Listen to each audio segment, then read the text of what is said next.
This is Craig from Checks Over Strikes. That's my partner Dean, and this is our Checks Over Strikes podcast. This is our 8th episode, running strong. We started a month and a half ago, so we've been doing this consistently every week. So again, if you guys want to subscribe, hit the subscribe button, and or follow us on Checks Over Strikes on Instagram. We're community heroes, and we're here to serve you. So, I don't know if you watched it, Dean, but I know I didn't watch it, but the inauguration took place yesterday during, and it was Martin Luther King Day. So, right then and there, I thought, was that by chance, or was that structured to be that way, to do it on his day, having inauguration? Again, thoughts were coming to my mind. I wasn't sure, but I just thought I would ask, but nonetheless. I have no clue. I don't follow politics. But again, Martin Luther King Day. Big ups to Martin Luther King. Did big things in the United States. But yeah, just to touch base on the inauguration. I didn't watch any of it, to be honest with you. However, the reason why I want to touch base on it was it blew the roof off in the stock markets when it came to Mr. Donald Trump being put into as I think it's the 47th president, 47, 48, I don't live there, one of those numbers. But now that he is the president of the United States, there was some huge numbers that increased in the stock market, especially Bitcoin. So I'm thinking in my head, how comes Donald has such a strong influence on the stock market? Well, he's a businessman, and people gravitate to what he says, right? He's been around for so long, and he was also the president before. So, plus he's released his meme coin, so that could have influence. Not he has a coin? Yeah, meme coin. You know that. He released a few days ago, but based around that meme coin, early adopters make the money, but people that try to come in afterwards, if you don't get out soon enough, you're just going to be holding it left with nothing. Yeah. And it's almost like a way to raise capital without having to go through the regulatory bodies to raise that money. So that kind of was weird, because one minute these guys are talking about crypto never, and then all of a sudden everyone's jumping into it. And apparently there's going to be some ETFs coming for some of these cryptocurrencies as well. So people can invest in that way into crypto through the stock market. So I guess a question that everyone probably has and will have is, do they jump in? And I think that's going to be the number one question. Like you said, if you don't get in early as an adopter, you lose. And if you get in too late, you lose again, because you're holding on to something that's worth nothing. So what do we tell our community with regards to, maybe jumping in on this wave and or following the crowd? I would say stay away from it. If you know nothing about it, why are you jumping into it? It's like playing the lottery. You know nothing about it. You're just going to go based off the hype, which is the FOMO. So you're better off just sitting on the sidelines and just seeing what happens with it. If it's not something that you knew any information about, I wouldn't touch it. Yeah, and I second that. I've never been a big Bitcoin individual, because I just never knew enough to make an educated, assessment on it. But a lot of people have jumped on it, I guess during COVID, and now look where it is now. I think last week they mentioned that, Bitcoin was at 93,000. It jumped to 103, and then overnight rose to 109. So to me, that seems to be volatile to me. And like I said, Bitcoin was 3-4 years ago, it was at 50,000. And even at that point, for me personally, I still don't know the purpose of Bitcoin or who is behind it. Like, who is that? Is there one entity behind it? Is there a person behind it? Who is behind Bitcoin? They don't know. They have speculations, but no one really knows who's behind it. As to how it started, some guy, I can't remember his name, Satoshi, starts with an S and last name with N, but Mm-hmm. nobody's ever seen this guy or heard of this guy, so nobody knows who the originator of this is.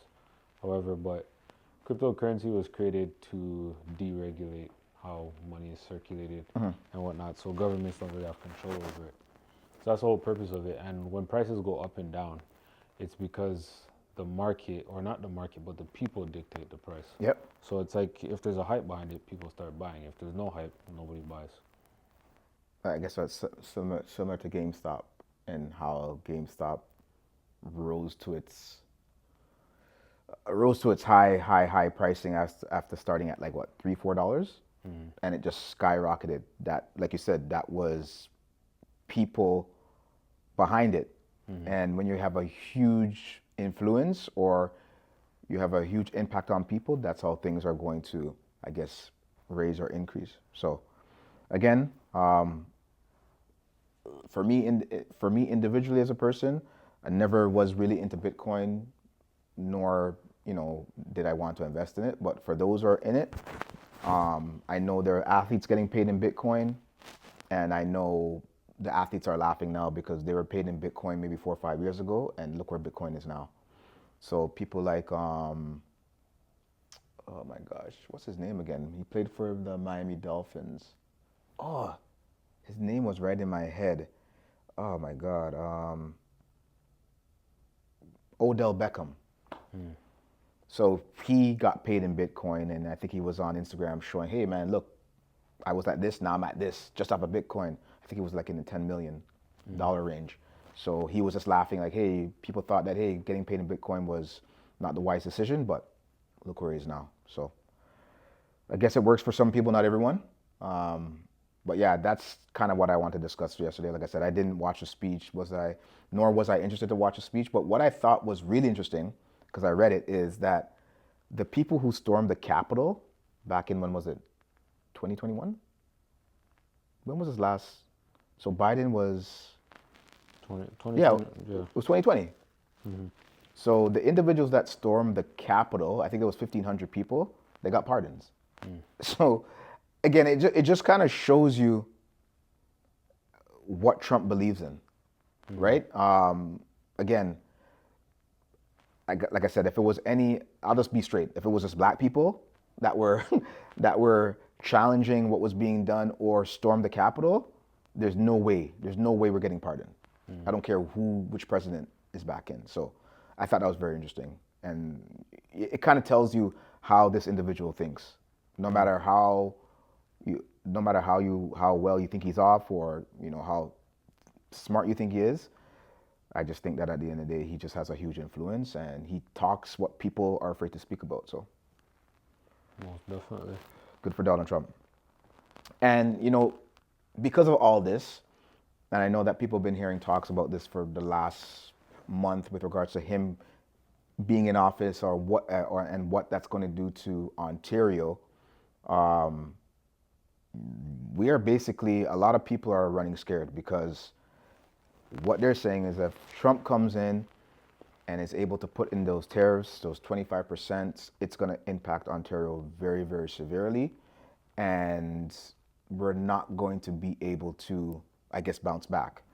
And when it comes to that, I think they mentioned 500,000 jobs being possibly impacted if the auto sector is going to be being removed. And Trump is saying they don't need the auto sector from here. What do we do? How do we do it? And I think, again, a lot of people are scared. Where do you think the mindset should be of individuals that are in those sectors? It's a good question. It's hard to say. It's some people's been there for like 20 years, Yeah, and probably have another 10 years left in them. to retire. Yeah. But no job is safe, and you always have to have a backup plan. That's when you should always have your emergency funds for situations like that. You Yep. get let go, you have that there, right?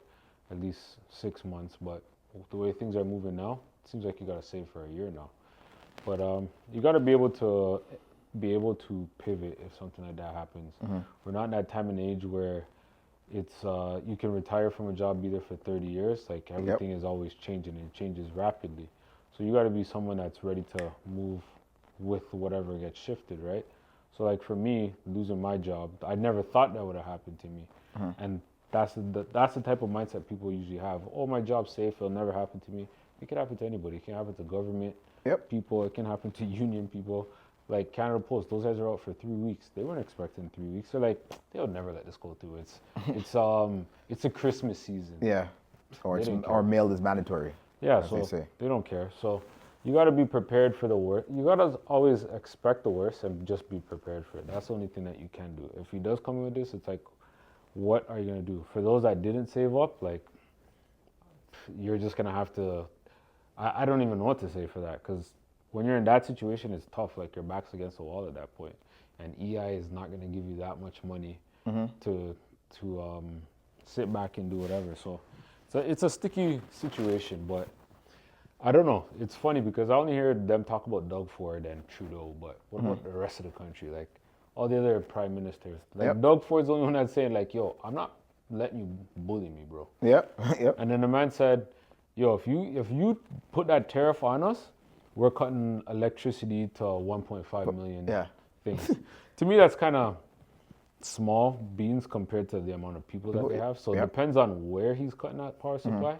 But I know Donald's a man of business, and if 1.5 million people have to get sacrificed so that he can create however many jobs and keep whatever and thing, I think he would do it. And that's the reason why I posed the question, because again, as you mentioned, between myself and yourself, this is the reason why we came up with this company, Checks Over Strikes, and we want to teach financial literacy, because these are real life situations. Like at the end of the day, if February 1st, well, we know February 1st is going to come. And if Trump says, hey, I'm doing this, your back is literally going to be against the wall, especially if you're within those job sectors. So what do? Do you have 6 months saved, you know what I mean, of emergency fund? We just came off of the Christmas holiday. Like again, it all comes back. Did you have to spend what you spent? Did you overspend? Did you budget? So these are the reasons why it's so important to have a fundamentally sound understanding of how to leverage money and how money works, because again, whether you like it or not, when things happen, they're gonna happen. And when it happens, what side of the fence that you wanna be on? Yeah, because at the end of the day, you have no say. So, you know, maybe thinking about a side hustle you had, and now you're really thinking like, well, you know, what can I do with this side hustle? How can I make this side hustle my 9 to 5? And or maybe you had that idea that you've been storing away in your closet. These are the good times to think about, you know, those ideas. Think about what you can do to make some money on the side, just in case these things happen. Because at the end of the day, when things happen, you can't stop it. I can't stop it. You can't stop it. So once it happens, and that's the reason why we talk, especially to our younger generation, you know, to the younger generation's parents. It's important to have a basic understanding of how financial literacy works, because there are numerous ways in how you can leverage it, and you don't want to get caught behind the ball. And again, as you mentioned, Doug Ford, Trudeau, they're saying, okay, if Trump comes with this, and I think I'm going to do a quote. I think it says there, if Donald Trump, if the President of the United States, Donald Trump, hits Canada with a sweeping 25% tariffs as early as next week, the president does choose to proceed with tariffs on Canada, Canada will respond, and everything is on the table, said Trudeau during a news conference Tuesday in Quebec, where his team is gathered for a 2-day cabinet retreat. So right now, they're thinking of ways of how to hit back. And again, you can't let this guy bully us. He's putting us in a box because he's saying our military is weak. Yeah. They don't need our lumber. They have lumber there. Yeah. And he said, listen, I could change that tomorrow. Yeah, basically. And just plant newer, better trees. It's Yeah. like, bro, it takes a while. It takes a while, and that's where I reason. Again, I was hearing something today, like, I know Trump has a bunch of smart people in his circle, but do they tell him what to say and then he just says, "Screw that, I'm saying what I want to say"? Because sometimes he doesn't. To me, it doesn't make sense. he's a businessman at the end of the day, and he says the country should be ran like a business. So look at it from the standpoint of corporations. If money's not coming in, where do you cut money? What do you cut first? You cut jobs. So he's kind of doing the same. It's like, Yep. hey, and he said Canada has like a 200 to 250 billion deficit, meaning that we owe them money. He's like, why? Why do you guys owe so much money? Like, it's like, you know what? Screw you guys. Let's get rid of that. Make you the 51st or 52nd State, yeah. and then everything will be good for you guys. You'll pay less taxes. You'll have a better military. But nobody messes with Canada like that. We're not a country of that fights. You guys fight. It's just adding to your thing. But on that, like there's the pros and the cons. So he's kind of saying, listen, if we come together, it makes everything better. If the day that happens, I don't think that's going to happen anytime soon. But I could be wrong, right? I don't think so. Either. But it's just weird to just see him just come out and say that. I think he's just more so trying to strong arm us to get what he wants. Because there's probably something that we're not seeing that he's trying to do. It's like, all right, like what's weird is we're building their cars. It's like you have Detroit, but you guys are not manufacturing cars there. But why aren't you guys manufacturing there? There's a reason why you're manufacturing over here. So it's like, yeah, you bring back more jobs to whatever, but what does that entail? Does that mean the price of cars go up and people can't even afford the cars already? So there's going to be some sort of trade-off because I know when they build here, it's cheaper. Yeah, exactly. But you build over there, it's going to go up because now you're paying for U.S. employees. Just look at the dollar, yeah. Just look at the dollar. So it's weird. Yeah, but Trump, he says a lot of just funny stuff. Like he said, I'm not going to kick out individuals that are illegal. I'm going to kick them and their families out. He's like, families stay together. it's wrong and funny at the same time, but you have to. It's comical because you're thinking like, but he's right, though, right? He's gonna kick you out. He's gonna kick the whole family, right? He's like, So I keep families together. and it's so, and the way he says it, and it's crazy. So and it's funny because, again, Trudeau, he says it here. I support the principle of a dollar for dollar matching tariffs. It's something that we are absolutely going to be looking at if that is how they move forward. That's what he was telling reporters. He also added, while they focus on avoiding tariffs, if Trump does follow through on his plans, Canada's response will be robust and rapid in measurement, will be robust and rapid and measured by its intensity. So I'm just like, okay, whatever that means. Are you saying that, okay, well, we're not going to be bullied, we're going to fight back, so on and so forth. So there's a lot to be seen when February 1st comes. And ultimately, I believe that it's not going to be 25%. They're going to come to a common... He's going to hit us with something. He's going to hit, yeah. They're going to come to a common goal or a common number, but we will be hit with something. Canada is slowly on the decline of so many different areas that people are not even seeing it. Like, not even Canada. I would say on Toronto more say, like real estate. Real estate's going down. Condos are at like record lows. It's like you guys are building every 2 seconds. We don't even have that many people here. Where are you getting these people from? It's like you have this one area, you're trying to shove everybody here, and the land mass is so big. So it's like, why don't we just spread it out? Like, why are we just condensing everything in one spot? You're condensing everything, but you don't have the jobs to supply these people. Exactly. So it's like, make it make sense. Like, and if you don't have the jobs, then how are people going to purchase the properties? It has a domino effect. And again, like Dean and I say, you have to learn how to leverage money. Like, again, if you don't, start now, learn now, call a friend, call us. We can help out. Get a book. Don't be a waste suit. Get a book. Like I said, because there's plenty of ways to do it. It's just that if you don't know what you don't know, and when you don't know what you don't know, you got to get up and start taking looks or start looking at the signs. I think a lot of people are so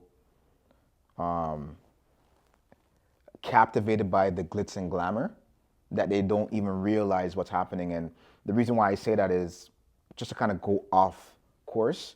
If you take a look at the fires in California, they already have plans to build a new LA.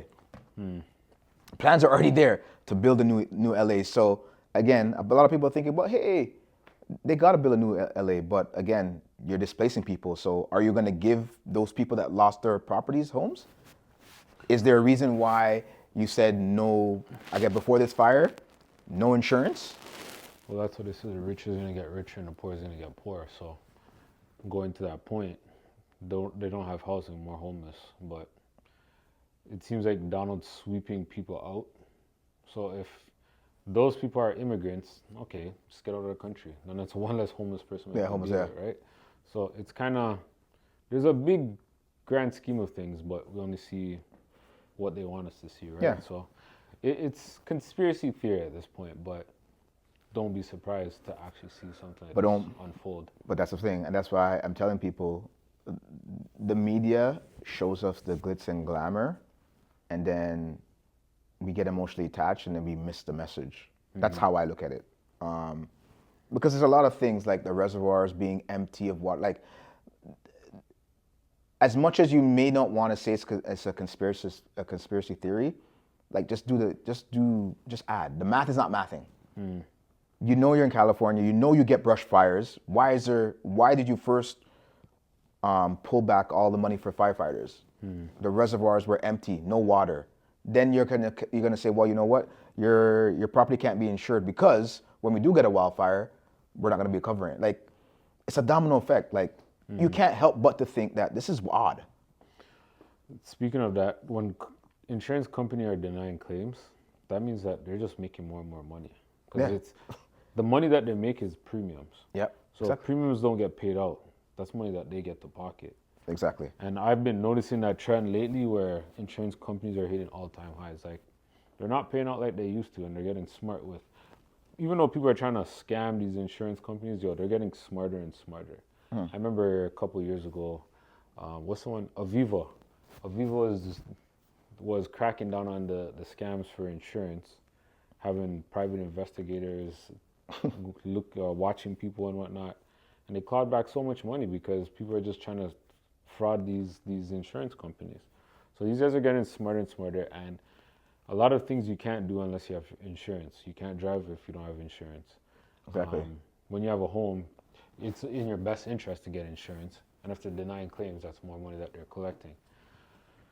Some people are getting smarter with life insurance, but then some people, they have life insurance, but they're doing dumb stuff with it, right?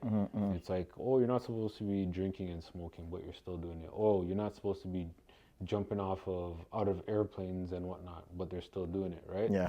So it's like more and more people are getting denied with these claims, and that's more money for the insurance companies. So if insurance companies, that's probably something you want to look at. It's like, how many claims have these guys paid out in the last like 5-10 years? If it's not as significant, maybe that's something you want to put your money in. Yeah, and it's funny. I was talking to an individual, and the best gift, being that the person's aunt passed away, the best gift you can give your family is life insurance. Because I don't know about you, I've been through it in which, my uncle passing away and didn't leave back anything.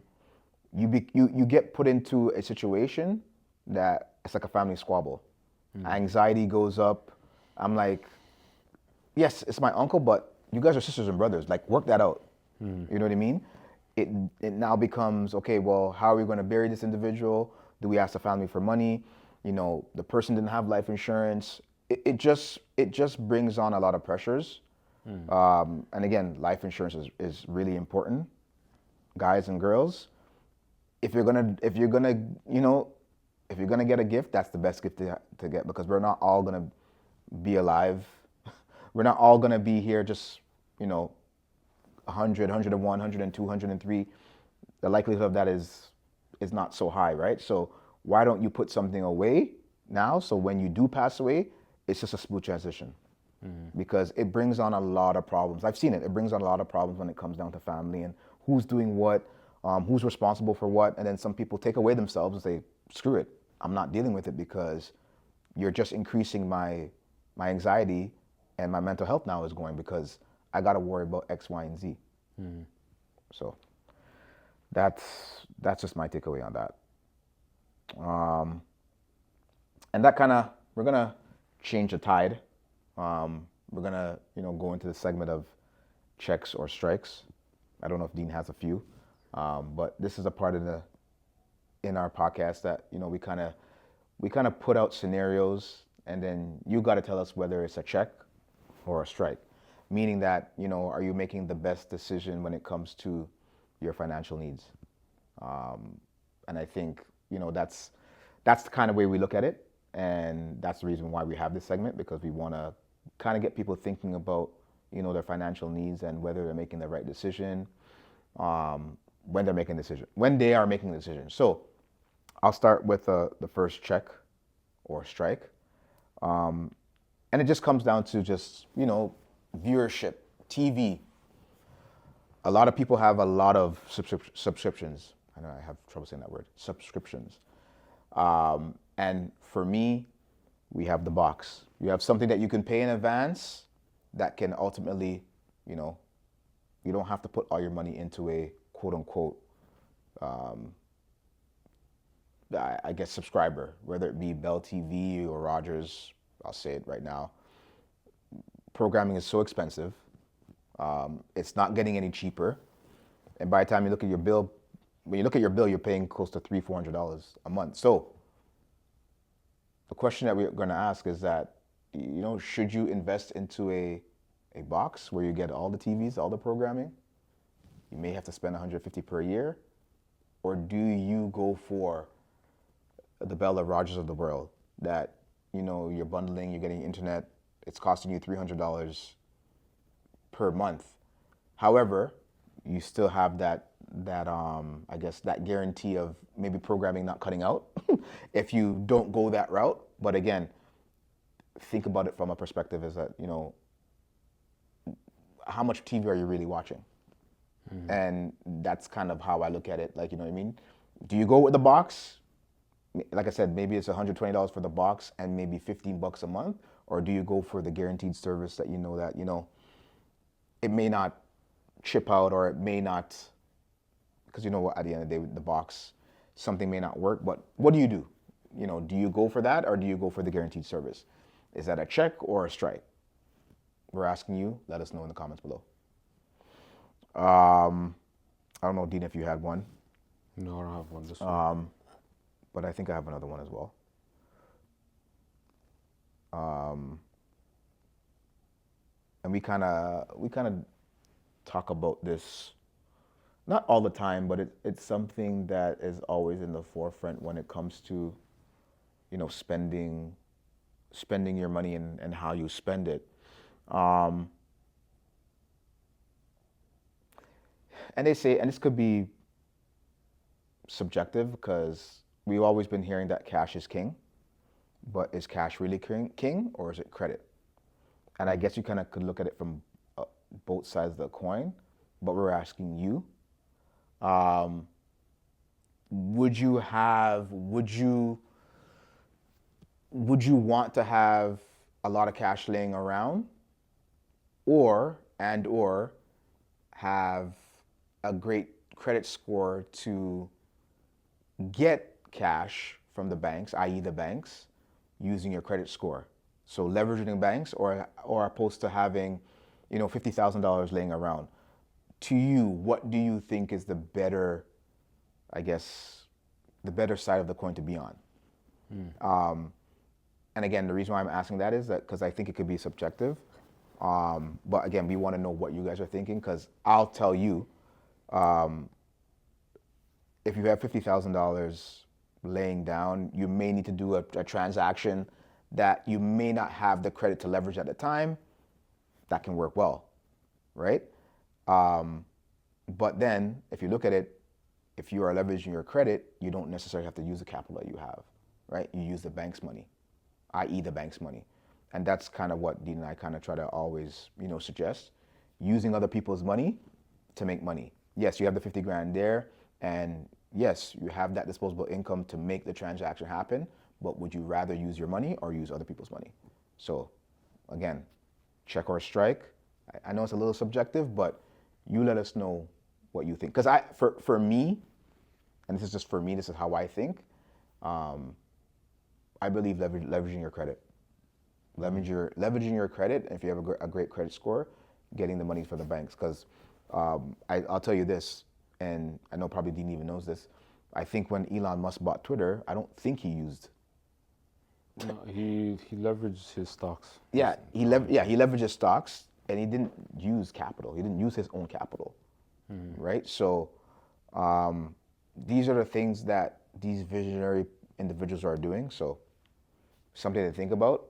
Again, there's no wrong or right answer. We just want to see how you kind of think, how you think and how you can leverage money. Because that's the conversation, that's the dialogue. That's why we're having the dialogue, because we want to know what you think. So again, that's just that segment for checks or strikes. You let us know what you think. We'll go from there. And as before we wrap up, we're going to have the feature book of the week. And why not be our own book? So this is the book of the week. Don't be a waste youth and pick up a book. This is something that all households should have. This is something that we should be talking about on a regular basis. Family dinners, functions, having events, just talking about financial literacy, because it's a conversation that will never die. And it's a conversation that if you don't have enough knowledge to speak, how can I say, speak about it in a way that you understand it, then you're going to be left behind. You're just going to be left behind, and then your children's are going to be left behind, and there goes that, generational curse of us not having something, or us not leaving something for our children because we just didn't take the time to learn about something that is so much very important. But again, the glitz and glamour. We're often thrown glitz and glamour. We get distracted, and we don't talk about the things that we should be talking about. So, book of the week. Don't be a waste youth. It's here. It will continue to be here. And again, it should be in every household. So what's on this week for whiteboard moment? So whiteboard moment, I don't know. I was trying to stick with credit. Unless you had a whiteboard, unless you had something like a whiteboard moment that you want to quickly discuss. The reason why I was staying on credit, because it's something that people have so many questions about. How to better my credit, how to leverage my credit, how to utilize it. And I think, let's see here.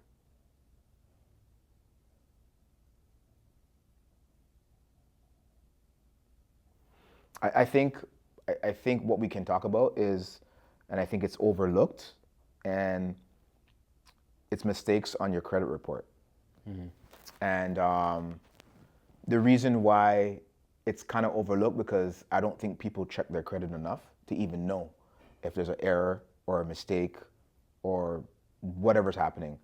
Again, I know with me, my name is very common, so there are things that come up on my credit report that's not necessarily me, because my name is so common. So that's why it's important to check your credit, I think every 4 months, every 6 months.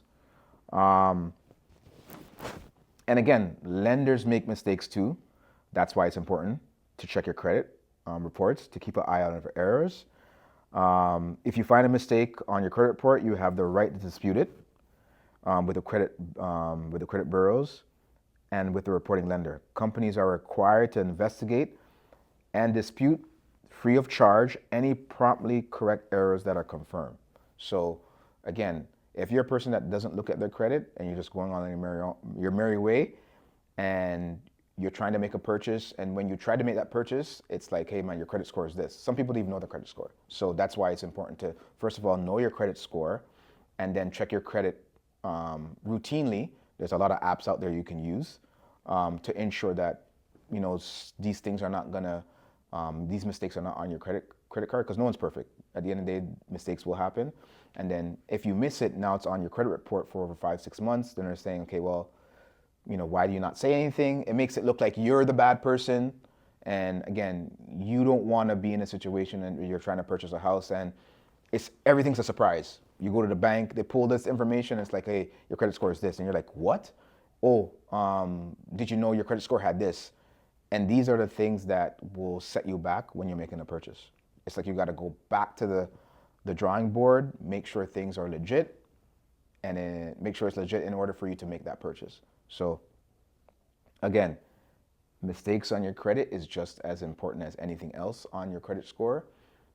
If you do see a mistake, you have the right to dispute it promptly. Give them a call. As long as it's not your mistake, it will definitely be removed from your credit bureau. So again, that's very important. Take it from us. It's something that needs to be done, or even looking at your credit quarterly. It's very important. So that was just my whiteboard mention without being on the whiteboard. But yeah, you guys get where I'm going at. So that brings us to the end of the Checks Over Strikes podcast. If you like what you heard, again, subscribe, hit the like button. Share the information, guys. Dean and I, we talk about this a lot. Share the information, even if it's not coming from us. Share the information that you may have. Share it amongst friends, family, because again, this whole thing about being secretive and hoarding your information, it doesn't help anybody. It's not even going to help yourself, because at the end of the day, you're not going to be the smartest in the room, right? So you're hoarding this information, not sharing it. It only makes you look like a cornball. Sorry to say it. So again, share the information, like the information, and provide feedback. If it's something that you guys want to see or something that you guys want to try out, let us know. Hit us up in our DM, Checks Over Strikes. We're here to support, we're here to help, and we're here to make you better. So that's just that. See you next week. See you next week. That's episode 8. Peace.